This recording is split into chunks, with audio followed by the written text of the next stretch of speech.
19 juin 1944, mer des Philippines. À 1200 yards de distance, 6 torpilles, Mark 14, fendent les eaux turquoises en direction du plus grand symbole naval de l'Empire japonais. Dans le périscope de l'USS Kavala, le lieutenant-commandant Herman Kostler observe sa proie, le porte-avions Shokaku, vétéran de Pearl Harbor. Comment un seul sous-marin américain a-t-il réussi à humilier toute la marine impériale japonaise en une matinée? Restez jusqu'à la fin pour découvrir comment cette vengeance a changé le cours de la guerre dans le Pacifique. La naissance d'un chasseur de géants. La construction de la vengeance, 3 mois avant ce moment décisif. Lorsque le périscope d'Hermann Joseph Kostler alignait le viseur contre l'immense porte-avions japonais, le paysage et le climat étaient complètement différents. Février 1944 recouvrait l'État du Connecticut de son manteau blanc d'hiver. Le froid cinglant de l'Atlantique, le vent qui soufflait sans relâche sur les docks et la neige accumulée sur les hangars de l'Electric Boat Company, à Groton, composaient une scène presque solennelle. Cette usine, qui en temps de paix produisait des navires civils, vibrait maintenant comme un cœur d'acier de la machine de guerre américaine.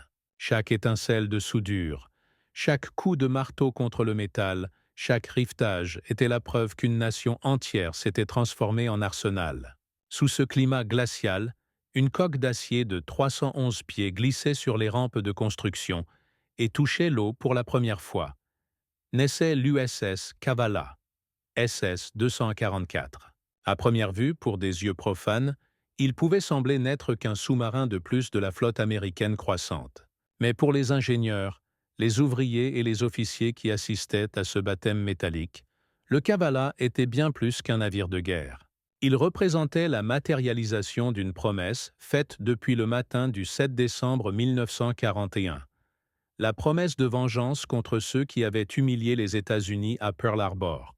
Ce dimanche infâme, gravé à jamais dans la mémoire nationale, plus de 2400 Américains étaient morts sous les bombes et torpilles lancées par les avions de 6 porte-avions japonais. Parmi eux, le vétéran Shokaku, qui, ironiquement, serait la cible destinée au Kavala. Chaque soldat qui s'enrôlait, chaque marin qui partait vers des mers inconnues et chaque travailleur qui doublait ses équipes dans les usines et chantiers navals portait avec lui cette dette de sang. Pearl Harbor n'avait pas été seulement une défaite militaire. Ça avait été un choc psychologique profond, une blessure ouverte dans l'orgueil de toute une nation.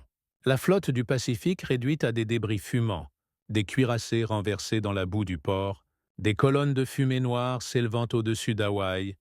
Cette image, répétée sans cesse dans les journaux et actualités cinématographiques, était devenue le combustible de la mobilisation totale. À partir de là, chaque navire lancé en mer, chaque char produit, chaque fusil placé dans les mains d'une recrue, était plus qu'un équipement militaire. C'était une réponse directe à l'attaque traîtresse. Ce que les Japonais n'avaient jamais imaginé, c'est que leur plus grande arme, les porte-avions, responsables du rayon mortel qui avait dévasté Pearl Harbor et tant d'autres bases alliées, deviendraient aussi leur plus grande vulnérabilité. Ces géants, qui dominaient les cieux et projetèrent leur puissance à des milliers de miles, étaient aussi des cibles fragiles face à la bête silencieuse que les Américains avaient délibérée. La force sous-marine. Le Kavala était le fruit de 3 années d'évolution technologique et d'expériences amères récoltées dans les combats initiaux. Appartenant à la classe Gâteau, il déplaçait 1525 tonnes et portait dans ses entrailles 10 tubes lance-torpilles, avec une capacité de tirer 24 poissons létaux. Ses moteurs diesel General Motors garantissaient une portée supérieure à 11 000 milles nautiques, permettant de traverser des océans entiers sans ravitaillement. Il possédait des systèmes modernes de sonar et radar, ainsi qu'un équipage entraîné à opérer en silence absolu pendant des semaines d'affilée. C'était une machine de guerre conçue pour un objectif clair et implacable: chasser, poursuivre et détruire les navires japonais où qu'ils soient. Mais le véritable atout du Kavala résidait dans sa charge mortelle. Il transportait les torpilles Mark 14 récemment améliorées, enfin fiables. Dans les premières années de la guerre, ces torpilles avaient été source d'humiliation. Les rapports de commandants revenant de patrouilles sans résultat étaient devenus courants. Non par incompétence ou manque de courage, mais à cause de défaillances mécaniques et de conception. Beaucoup de torpilles passaient simplement sous les cibles sans exploser. D'autres explosaient prématurément ou ricochaient sur les flancs des navires ennemis sans causer de dommages. Il y eut même des cas de commandants lançant des torpilles contre des parois rocheuses pour prouver aux autorités que ce n'était pas l'imagination d'hommes fatigués, mais un défaut réel et grave. Cette période fut une époque de désespoir et de discrédit, considérée par beaucoup comme l'un des plus grands scandales techniques de la marine américaine. Les sous-mariniers risquèrent leur vie dans des chasses mortelles, seulement pour découvrir que leurs armes ne fonctionnaient pas. La confiance était ébranlée, et la fureur des commandants grandissait à chaque mission gaspillée. C'est alors que l'amiral Charles Lockwood, chef de la force sous-marine du Pacifique, décida d'affronter le problème de front. Il ordonna des tests impitoyables, affronta la résistance bureaucratique et exigea des réformes immédiates. C'est ainsi que les torpilles Mark 14 furent corrigées et devinrent des armes à la hauteur de la guerre qu'elles devaient mener.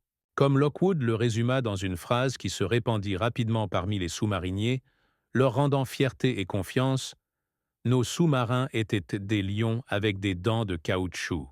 Maintenant, ils ont des crocs d'acier. Le responsable de l'USS Kavala au commandement de cette nouvelle bête d'acier se trouvait Hermann Joseph Kostler, un homme de seulement 32 ans, mais dont la présence imposait le respect.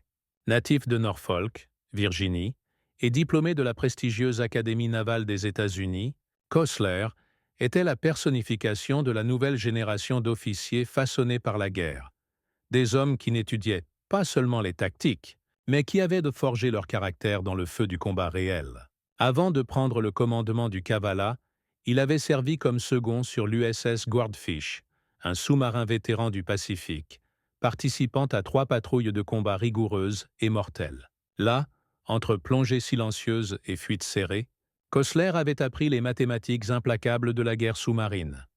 L'équation complexe de vitesse, angle, distance et temps, qui séparait la victoire du désastre total. Chaque décision pouvait signifier la différence entre la gloire et l'oubli, entre la vie de son équipage et la mort qui guettait sous les vagues. Le Pacifique était un ennemi implacable, silencieux et invisible. Un calcul erroné, même minime, pouvait résulter en charge de profondeur explosant dangereusement proche, dans la pression écrasante des eaux, cherchant chaque fissure de la coque ou, dans le pire des cas, dans la disparition complète du sous-marin, englouti par les profondeurs sans laisser de traces. Le service sous-marin ne pardonnait pas les négligences. Des 288 sous-marins américains qui entrèrent en combat pendant la guerre, 52 ne revinrent jamais aux bases. Chaque patrouille représentait une plongée dans l'inconnu, une danse avec la mort en 3 dimensions, où l'ennemi pouvait attaquer depuis l'air, la surface ou la mer même qui portait l'embarcation. Et pourtant, Kostler possédait quelque chose de rare et presque mystique. Plus que des calculs précis, plus que l'entraînement militaire ou l'expérience acquise, il portait l'instinct du chasseur, une perception presque surnaturelle qui distinguait les commandants ordinaires de ceux qui devenaient des légendes. C'était la capacité d'anticiper les mouvements de l'ennemi, de sentir la faiblesse avant qu'elle ne soit visible, de choisir, en une fraction de seconde, le moment exact pour attaquer. C'était cet instinct qui permettait de décider rapidement entre le risque et l'opportunité, entre la destruction de l'ennemi et la préservation de son propre équipage, et qui transformait le sous-marin en une arme létale de précision chirurgicale. Le destin semblait conspirer en faveur du Kavala depuis ses premiers instants de vie. Le 29 février 1944, le sous-marin fut officiellement mis en service. Un détail curieux et rappelé avec humour par l'équipage, il s'agissait du premier sous-marin bisextile de la marine des États-Unis. Certains y virent un signe, presque prophétique, que ce bateau était destiné à défier le temps, à écrire sa propre marque dans des moments que le calendrier ne pourrait jamais prédire. Et en effet, dans les mois qui suivirent, le Kavala prouverait que chaque seconde de son existence serait utilisée avec une précision mortelle. Chaque décision de son commandant scellerait des destins et contribuerait à transformer la vengeance de Pearl Harbor en une victoire concrète. Chaque plongée, chaque manœuvre silencieuse, chaque torpille lancée montrerait que ce sous-marin et son commandant n'étaient pas seulement des participants de la guerre, mais des protagonistes d'un récit qui changerait à jamais le cours du conflit dans le Pacifique. Vous appréciez le contenu? Connaissez-vous quelqu'un qui a participé aux batailles du Pacifique? Avez-vous un membre de votre famille qui a combattu pendant la Seconde Guerre mondiale? Laissez-nous vos commentaires. Nous voulons connaître votre histoire. Stratégie et chasse dans le Pacifique. Construire le plano quartier général du COMSUBPAC à Pearl Harbor, l'amiral Charles Lockwood passait des nuits interminables penché sur des cartes nautiques, des rapports de renseignement et des piles d'interception radio. Chaque minute d'attention pouvait altérer le cours de toute une opération, et il le savait. Chaque morceau d'information, parfois seulement un fragment de communication intercepté, un code japonais déchiffré avec patience par les cryptographes alliés, pouvait transformer la stratégie de la flotte américaine dans le Pacifique. Les photographies prises lors de vols de reconnaissance révélaient des détails précieux. Navires à quai, convois en mouvement, installations portuaires regorgent d'activités militaires. Les rapports de marins de navires marchands, souvent vagues et partiels, étaient soigneusement comparés et superposés aux données existantes, composant, lentement, un tableau net et préoccupant. L'Empire japonais mobilisait sa plus grande force navale depuis le désastre de Midway. Chaque nouveau point d'information, chaque navire enregistré, chaque transmission interceptée, augmentait la certitude que la guerre atteindrait une nouvelle phase décisive. L'offensive américaine, baptisée Opération Forager, produisait exactement l'effet désiré. L'invasion de Saipan, Guam et Tinian, le cœur pulsant des îles Mariannes, n'était pas seulement une conquête territoriale. Il s'agissait d'une perforation stratégique dans le périmètre défensif japonais, une ligne de fortification qui soutenait l'illusion d'invulnérabilité de l'Empire.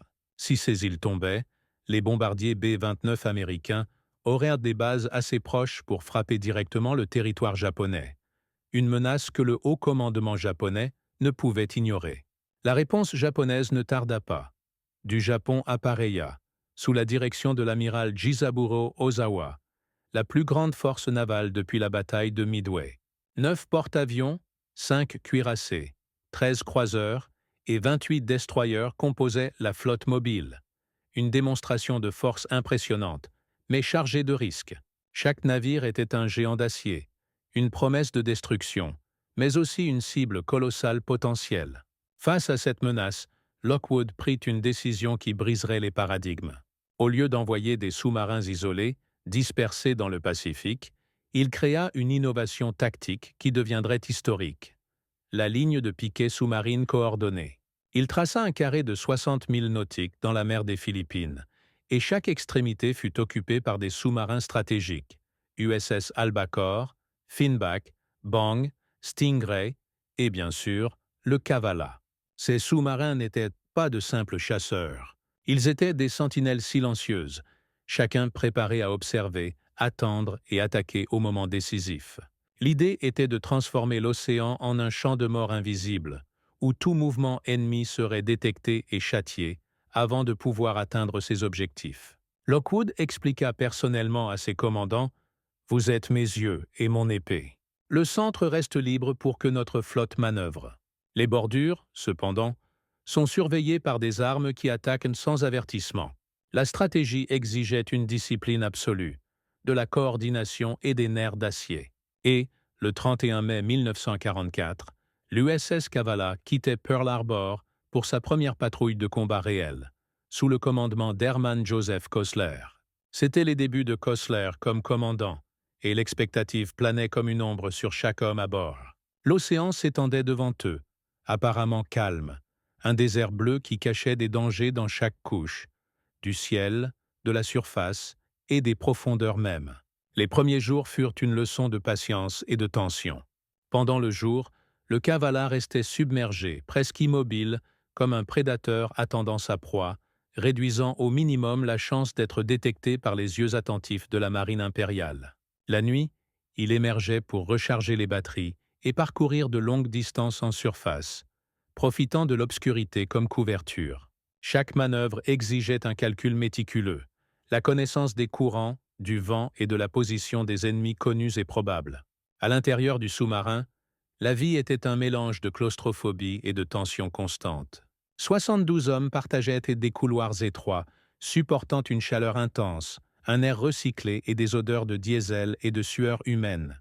Ils dormaient dans des couchettes serrées, souvent par équipe, consommaient des repas en conserve qui devenaient rapidement monotones et peu nutritifs. La pression psychologique était implacable. Chaque son inhabituel pouvait signifier un désastre. Chaque défaillance humaine ou technique pouvait coûter la vie à tous. Et pourtant, il y avait une sorte de camaraderie silencieuse, une confiance absolue entre les hommes qui dépendaient les uns des autres pour survivre. Mais le 17 juin 1944, la routine, soigneusement répétée, fut brisée. Le radar du Kavala détecta quelque chose à l'horizon qui fit battre le cœur de tous. Une présence qui changerait non seulement cette patrouille, mais le cours de la guerre sous-marine dans le Pacifique. Apercevant les ennemis. Contact au radar. Navires multiples. Relèvement 270. Distance 15 000. La voix de l'opérateur trancha l'air du centre de contrôle, comme un claquement sec. Kosler se pencha sur l'écran vert phosphorescent, les yeux fixés sur les points qui se déplaçaient lentement vers l'horizon virtuel. Chaque lumière représentait un monstre d'acier, une pièce d'une machine de guerre qui avait dévasté le Pacifique au cours des dernières années. Ce n'étaient pas des marchands isolés, ce n'étaient pas des convois triviaux, c'était la flotte mobile d'Ozawa, naviguant en formation impeccable, avec ses lignes de destroyers, croiseurs, cuirassés et porte-avions alignés comme des colosses d'acier prêts à écraser toute résistance. Kosler sentit le poids d'un dilemme écrasant. Attaquer immédiatement pourrait signifier la victoire, mais aussi la perte totale de surprise, révélant la position du Kavala à un ennemi qui pourrait oblitérer son sous-marin avant même de réagir. Obéir aux ordres de Lockwood signifiait prioriser la transmission des informations, garantissant que la flotte américaine puisse réagir, mais impliquait aussi de retarder l'attaque et de risquer de perdre l'opportunité parfaite. Chaque seconde d'hésitation était une décision entre la gloire et la mort. Le silence à l'intérieur du sous-marin était presque palpable, lourd comme du plomb, tandis que chaque homme attendait l'orientation du commandant. Pendant 48 heures interminables, le Kavala devint une ombre silencieuse sous le soleil brûlant et le bleu profond du Pacifique. Il plongeait au moindre signe d'avions ennemis à l'horizon, glissant entre les vagues avec la précision d'un fantôme, invisible, presque intouchable. La nuit, il émergeait seulement pour envoyer des rapports chiffrés à Pearl Harbor, transmettant chaque mouvement de la flotte japonaise avec une précision chirurgicale. Chaque message envoyé permettait à la Task Force 58, sous le commandement du vice-amiral Mark Meacher, de repositionner ses porte-avions et croiseurs, préparant le coup qui déciderait du destin des Mariannes. À l'aube du 19 juin, Ozawa décida d'attaquer, lançant le plus grand raid aérien naval jamais enregistré jusqu'alors. 400 avions japonais, organisés en vagues successives, décollèrent des porte-avions, perçant la brume de l'aube en direction des forces américaines. C'était un pari désespéré. Concentrer toute la puissance aérienne dans une tentative d'écraser la flotte américaine d'un seul coup, un dernier effort pour préserver la suprématie japonaise. Mais les Japonais volaient à l'aveugle. Le radar américain, une technologie que les Japonais ne pouvaient encore combattre efficacement, détecta les attaquants à 150 000 de distance, anticipant chaque virage, chaque montée, chaque plongée. En quelques minutes, des dizaines de Hellcat décollèrent, interceptant les ennemis avant qu'ils ne puissent s'approcher de la ligne de défense. Le ciel se transforma en un théâtre de chaos et de feu. Des aéronefs japonais en flammes tombaient en nuages de fumée noire. Des débris rayaient l'air, et des pilotes désespérés étaient abattus par des mitrailleuses ennemies implacables. En quelques heures, plus de 300 avions japonais furent détruits, contre seulement 29 pertes américaines. L'épisode, que les chroniqueurs de guerre appelleraient « le grand tir au dindon des Mariannes », devint un symbole cruel de la supériorité aérienne américaine. Pendant ce temps, sous les vagues, la ligne de sous-marins de Lockwood fonctionnait avec une précision mortelle. L'USS Albacore, sous le commandement de James Blanchard, avait trouvé le navire amiral japonais, le colosse Tai-Ho. À 01h09, 6 torpilles furent tirées, et l'une d'elles trouva sa cible avec une précision dévastatrice. Initialement, il semblait que l'impact pourrait être contenu, mais le carburant accumulé dans les compartiments commença à s'évaporer, et des heures plus tard, Une explosion interne brisa le navire de 37 000 tonnes, ouvrant la voie à ce que la flotte mobile se déséquilibre et perde sa cohésion. Mais le Kavala gardait encore son moment. Pendant 18 heures interminables, Kossler et son équipage avaient poursuivi la flotte japonaise comme des chasseurs silencieux. Ils observaient, calculaient, attendaient. Chaque manœuvre était mesurée, chaque vague et courant étudié, et les torpilles restaient dans leur tube, attendant patiemment l'instant exact. La tension dans le sous-marin était presque palpable. Chaque homme connaissait le prix de l'erreur, et le silence absolu à l'intérieur de la cabine n'était interrompu que par le son métallique de la coque, le bourdonnement des moteurs et l'occasionnel commandement sec de l'officier torpilleur. Et puis, à 11h du matin du 19 juin 1944, le moment attendu arriva. Kossler leva le périscope d'attaque et, à travers la lentille qui avait vu tant de coordonnées, distance et ombre, vit finalement la silhouette dont tout sous-marinier américain avait rêvé de détruire depuis le 7 décembre 1941. Devant lui, fendant les vagues avec une majesté menaçante, se trouvait le Shokaku. Chaque détail était visible. Le pont plein d'aéronefs, le mouvement frénétique des marins japonais, l'arrogance d'un navire vétéran de toutes les grandes batailles, ignorant que le destin s'approchait sous forme d'acier et de torpex. Kossler sentit sa respiration se retenir un instant. Il savait que l'histoire était sur le point d'être écrite, et que, sous ses ordres, 6 torpilles Mark 14 deviendraient instruments de vengeance et de justice. La mer semblait retenir son souffle avec lui. Le prédateur avait trouvé sa proie. Avant de continuer avec les moments décisifs de l'attaque du Kavala contre le Shokaku, je veux vous rappeler de vous abonner à la chaîne. Laissez votre like et activez la clochette des notifications pour recevoir tous nos contenus en avant-première, d'accord? Vous aimez les curiosités et faits historiques? Alors commentez, envoyez plus d'histoires. Ainsi, vous aidez à la diffusion de la chaîne et nous motivez à continuer d'apporter des contenus comme celui-ci. Tout bon? Message donné. Maintenant retournons au cœur de la bataille dans le Pacifique. L'attaque et la vengeance. Le vétéran de Pearl Harbor, porte-avions ennemi. Classe Shokaku, relèvement 280, distance 2 milliards. La voix tendue de l'officier torpilleur résonna dans le centre de contrôle comme un tonnerre étouffé, se répercutant sur les plaques d'acier du sous-marin. Ce ne fut pas seulement un avertissement, mais une sentence. Devant eux se trouvait le plus grand prix qu'un sous-marinier américain pouvait imaginer. Chaque syllabe, chargée d'électricité, semblait figer l'air déjà dense dans cette capsule métallique submergée. Les hommes s'arrêtèrent un instant, comme si le temps avait suspendu sa respiration. Tous les regards se tournèrent instinctivement vers Hermann Joseph Kossler, commandant de l'USS Kavala. Il restait l'œil collé à la lentille du périscope, les mains fermes sur le contrôle, le visage éclairé par la faible lumière rouge du compartiment. Ce qu'il voyait devant lui n'était pas seulement une cible, c'était le fantôme vivant de Pearl Harbor. Il était là, le colosse du Pacifique, le porte-avions Shokaku. Avec 25 675 tonnes, immense et superbe, il fendait les eaux de la mer des Philippines comme s'il était invincible. Depuis décembre 1941, le nom Shokaku était devenu synonyme de terreur dans les rapports navals américains. Ces avions avaient aidé à plonger Pearl Harbor dans le feu et la fumée, tuant plus de 2400 marins en quelques heures. Il avait participé à la bataille de la mer de Corail, survécu aux combats à Guadalcanal et Santa Cruz, et restait encore actif, portant avec lui la réputation d'indestructible. Pour les Japonais, c'était fierté et symbole de pouvoir. Pour les Américains, c'était une blessure ouverte. Maintenant, ce géant traversait calmement l'horizon, sans savoir que la mort l'épiait du fond de la mer. Sur le pont régnait un spectacle chaotique, mais routinier pour ceux qui vivaient à bord. Des avions Mitsubishi Zero revenaient des missions matinales, se posant en file tendue sur le pont bondé. Des bombardiers Nakajima attendaient les instructions, certains déjà préparés pour de nouveaux décollages. Mécaniciens et marins couraient entre les aéronefs, ravitaillant les réservoirs de carburant, rechargeant les mitrailleuses, préparant d'autres sorties. C'était la chorégraphie de la guerre navale japonaise.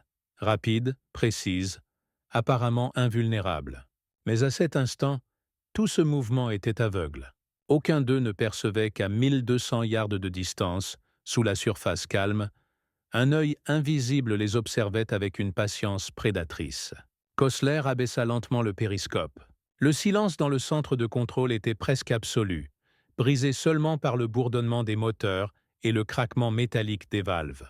Derrière lui, 72 hommes attendaient, dans une tension presque insupportable.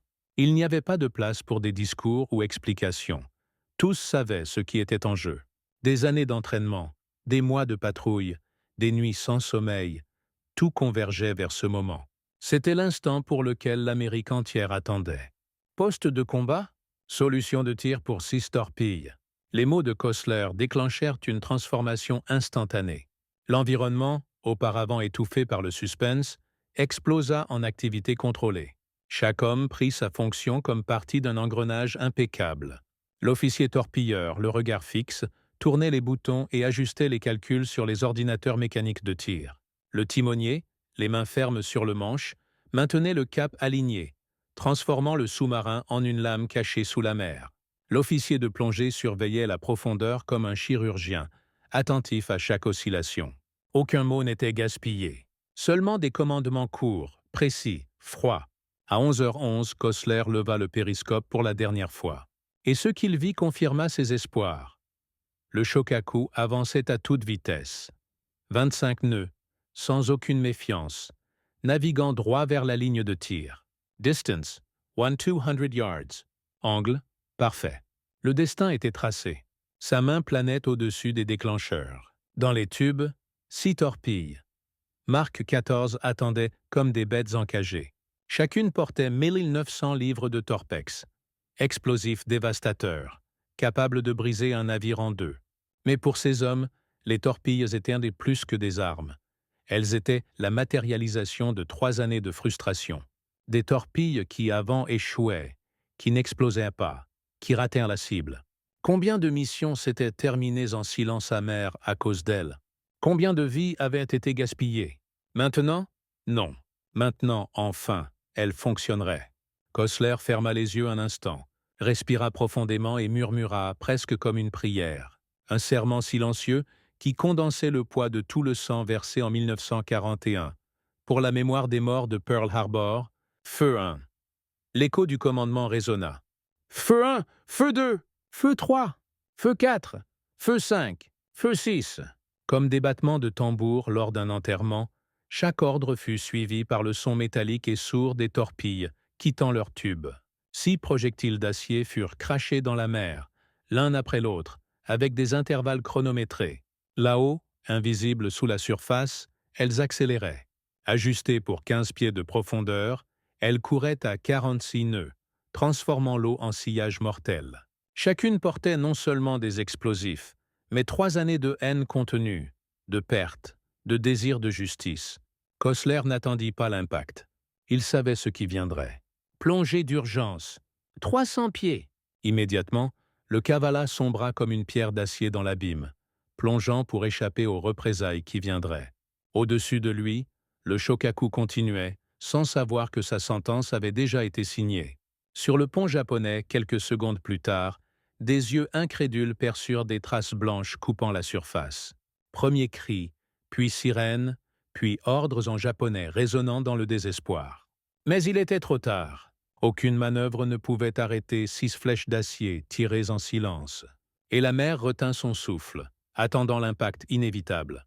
Les impacta à 11h20 du matin, l'enfer s'ouvrit sur la mer des Philippines. Le silence de l'océan fut déchiré par 3 explosions monumentales qui ébranlèrent le Shokaku de proue à poupe.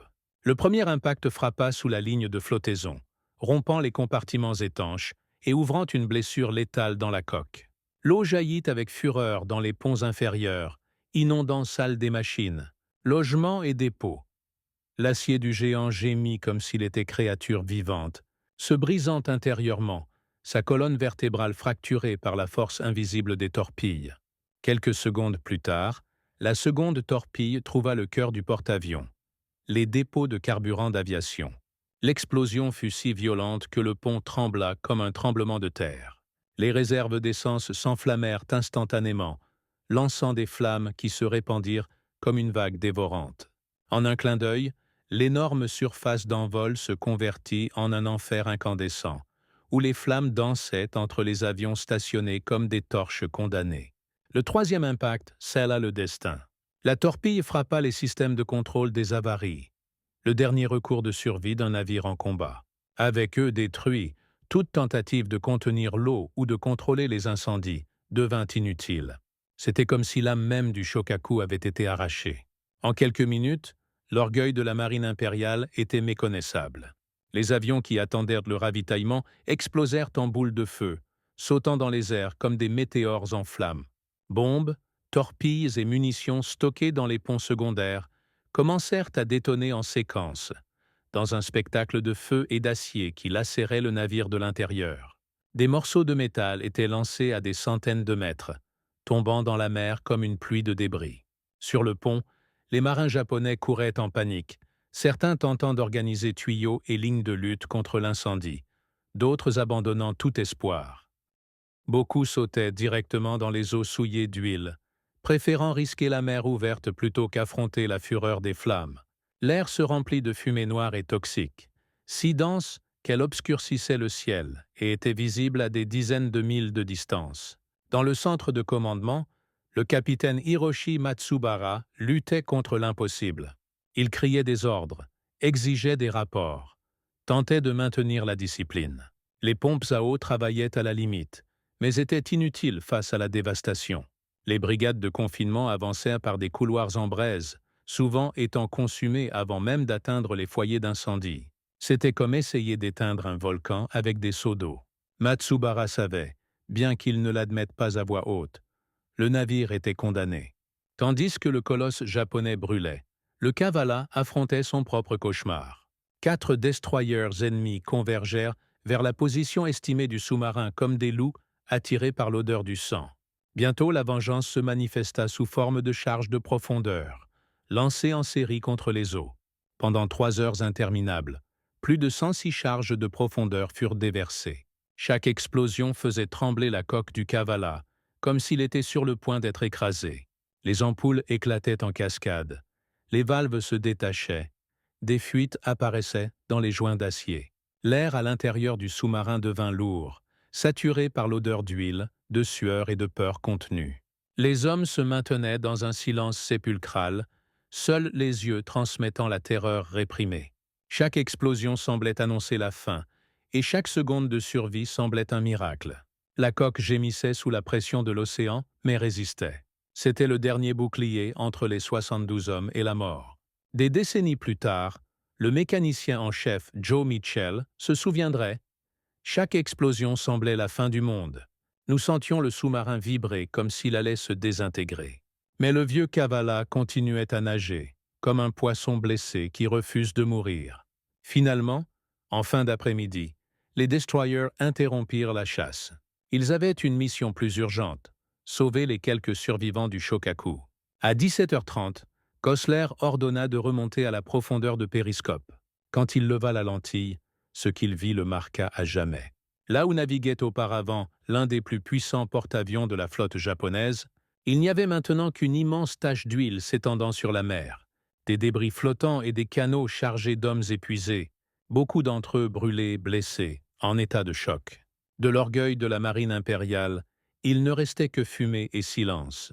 Des 1842 âmes qui avaient embarqué ce matin-là, seulement 570 survécurent. Plus de 1270 marins japonais reposaient maintenant au fond de la mer des Philippines, ensevelis avec le Shokaku. Kosler enregistra l'exploit dans un message sec et direct au ComSubPac.